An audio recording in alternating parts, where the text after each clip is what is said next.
Es un honor y un orgullo tenerlo aquí.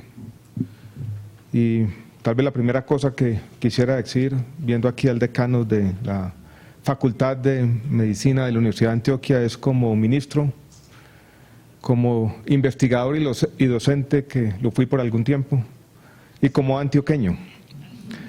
Me siento orgulloso de que la Universidad de Antioquia sea la primera universidad de América Latina en participar en esta asociación. Va a ser muy importante para nuestro país.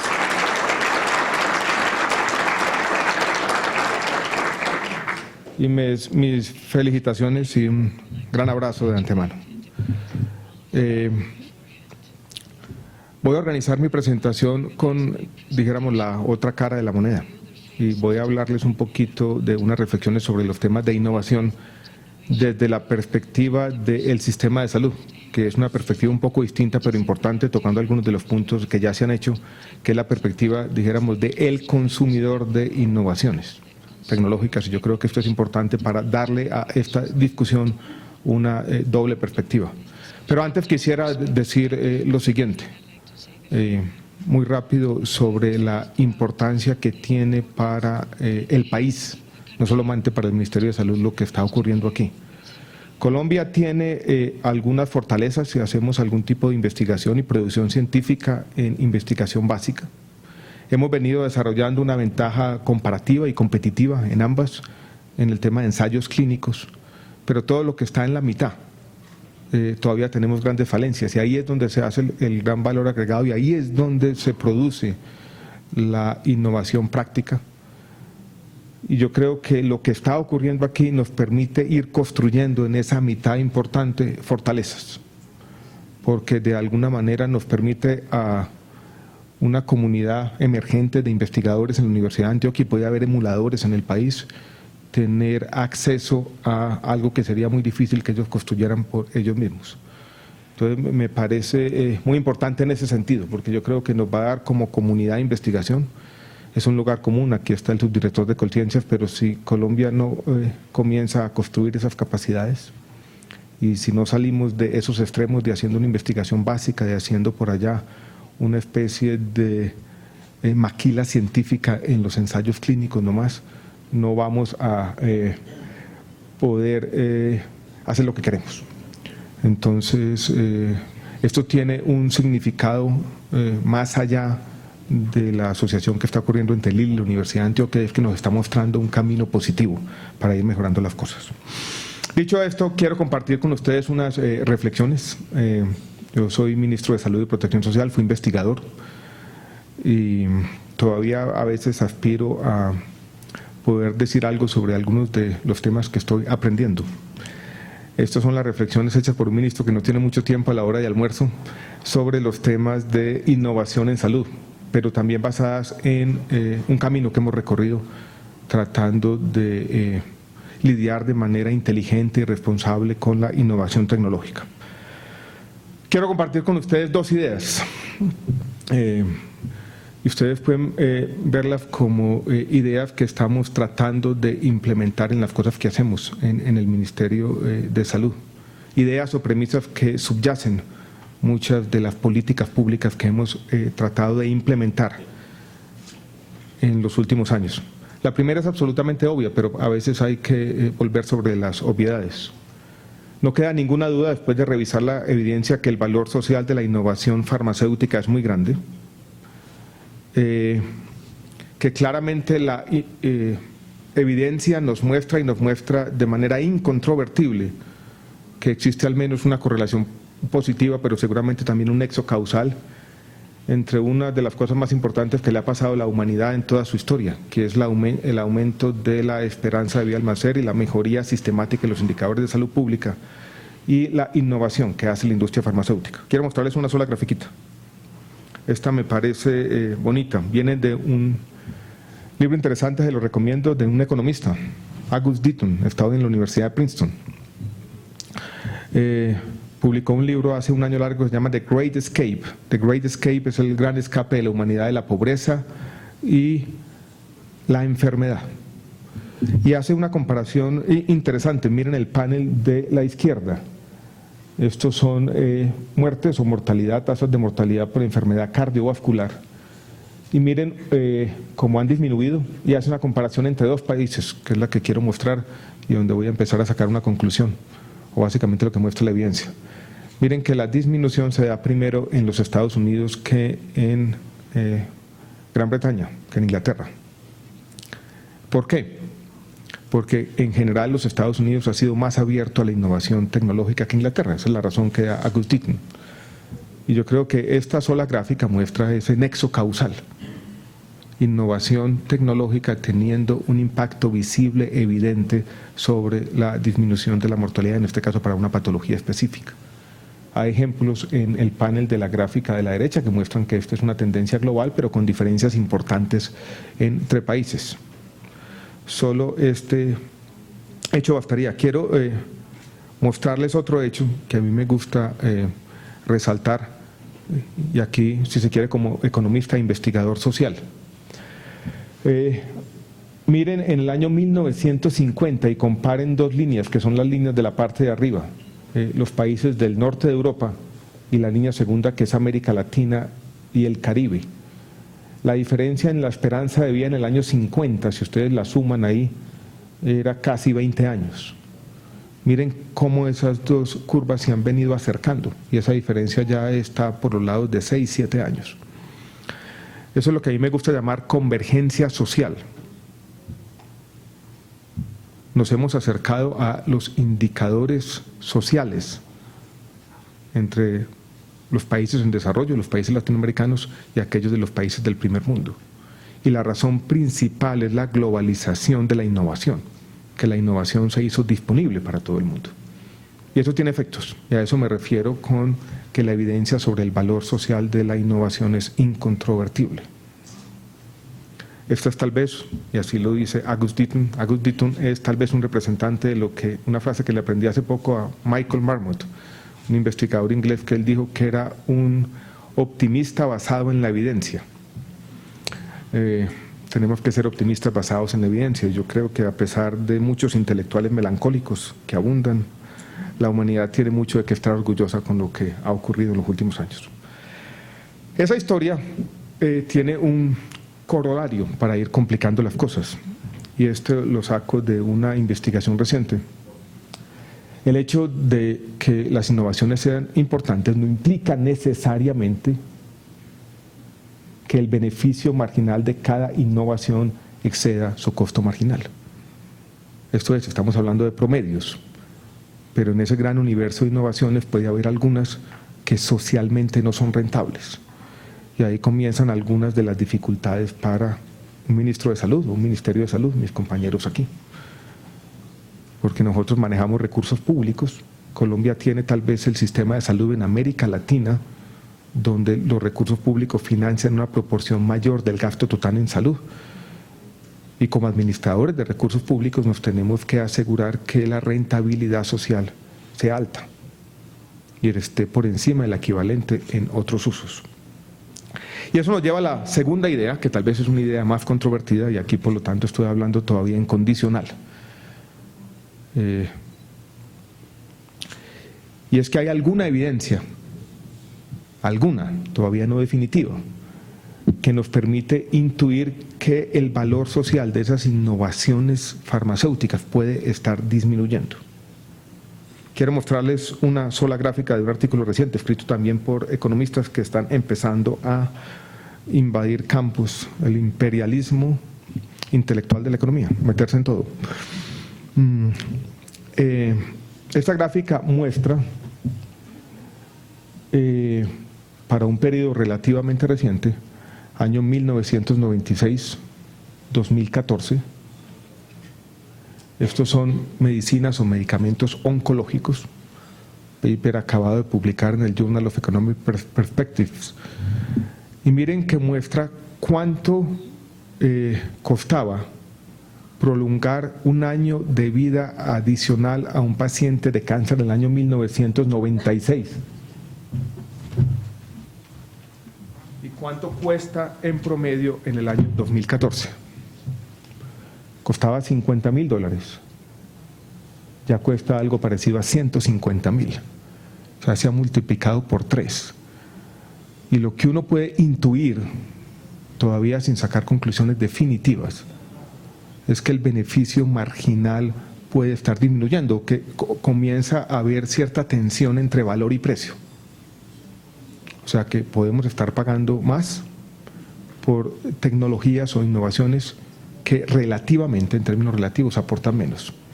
Y eso es difícil desde la perspectiva de un consumidor de tecnologías, como un Ministerio de Salud. Vuelvo y repito, en Colombia, más del 85% de los recursos totales vienen de recursos públicos. Y la casi totalidad del gasto farmacéutico, las nuevas innovaciones, se paga con recursos de todos. Y entonces el valor agregado o el valor terapéutico de las nuevas tecnologías tiene que hacer parte de nuestras preocupaciones. Entonces tenemos que combinar esa doble perspectiva. Hay un gran valor de la innovación, pero ¿cómo lidiamos con una realidad que nos muestra que aparentemente podemos tener problemas con algunas tecnologías? Aquí puedo dar un ejemplo que no es controversial ni polémico, pero que tiene algunas referencias específicas en nuestro país.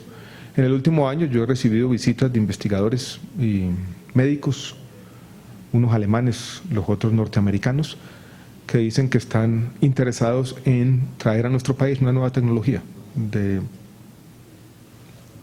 protonterapia. Aquí hay unos datos para los Estados Unidos.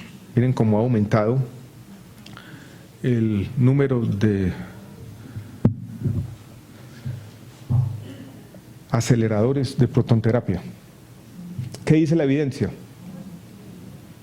Que no aportan mucho o que no aportan nada.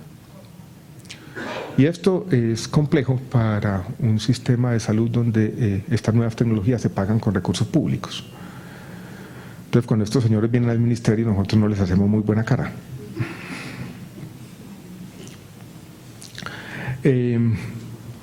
Todo esto para decirles lo siguiente, un país como Colombia, aquí tenía algunos ejemplos de por qué podemos tener una disminución de el valor agregado de las nuevas tecnologías, aunque es una discusión global, dijéramos, muy compleja. Simplemente quiero traerles o llamarlos la atención sobre dos cosas que vi la última semana.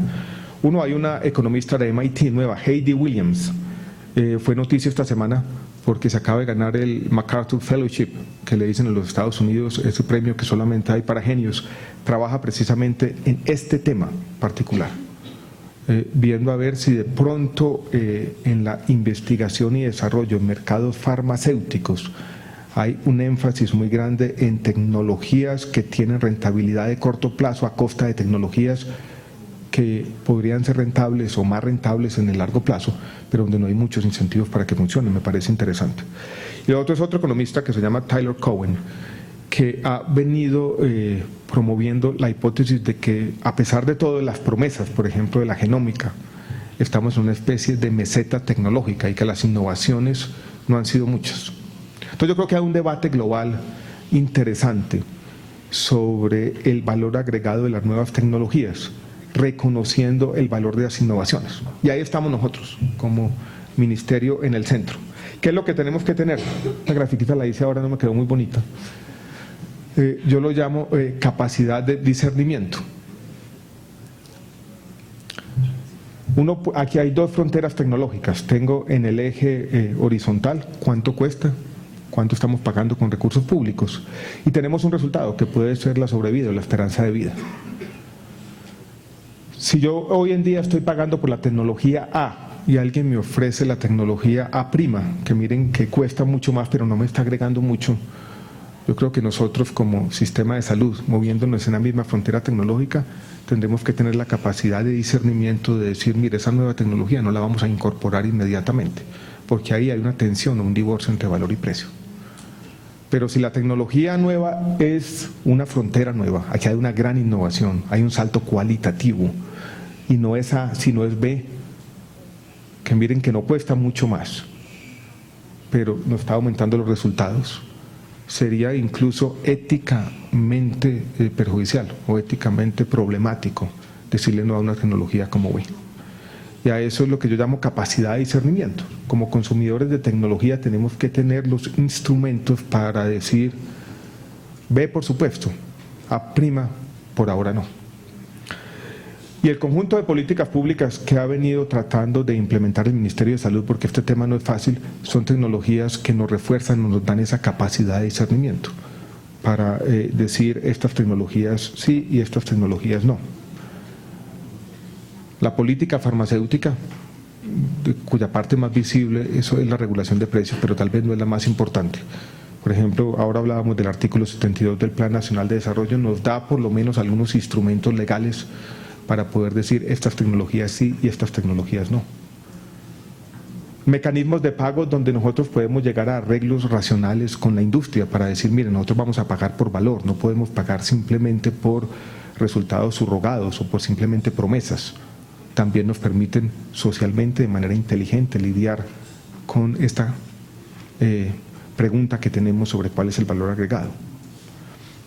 Y para ello, en todo caso, nos tenemos que preparar con nuevos recursos porque yo soy, ya lo dije, optimista, basado en la evidencia, y estamos seguros que algunas buenas tecnologías van a llegar al país y tenemos que adoptarlas, ojalá adoptarlas de manera rápida y expedita. Quiero terminar con esta reflexión. Desde la perspectiva de un Ministerio de Salud, cuando hablamos de innovación, yo creo que tenemos que ser capaces de tener un abanico amplio. Y esto es un mensaje también para las facultades de medicina y para todo nuestro conjunto de investigadores. Mi entrenamiento es como investigador de las ciencias blandas, de ciencias sociales, de la economía. Pero yo creo que cuando hablamos de innovación también tenemos que incluir esas ciencias. Esta gráfica complementa la que veíamos hace un rato, de enfermedad cardiovascular. Esto es un poco qué ha pasado con la mortalidad de cáncer de pulmón, y miren que también hay una disminución importante. Pero esta disminución no se debe en esencia, a pesar de que también tenemos innovaciones de medicinas, ¿se debe a qué? A cambios de comportamiento, que la gente simplemente dejó de fumar. Miren que incluso hay una diferencia entre hombres y mujeres, porque los hombres que habían empezado a fumar más temprano dejaron de hacerlo más temprano que las mujeres. Y cómo influir en estos comportamientos también tiene que, la innovación también se tiene que ocupar de esto.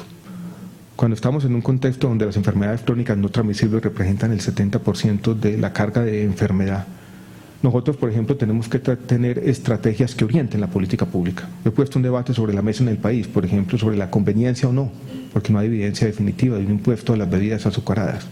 Ahí tenemos que ser capaces de innovar como sociedad y tener instrumentos metodológicos que nos brinden luces a preguntas muy difíciles que van a ser debatidas o controvertidas públicamente. Por eso el último mensaje es que tenemos que abrir ese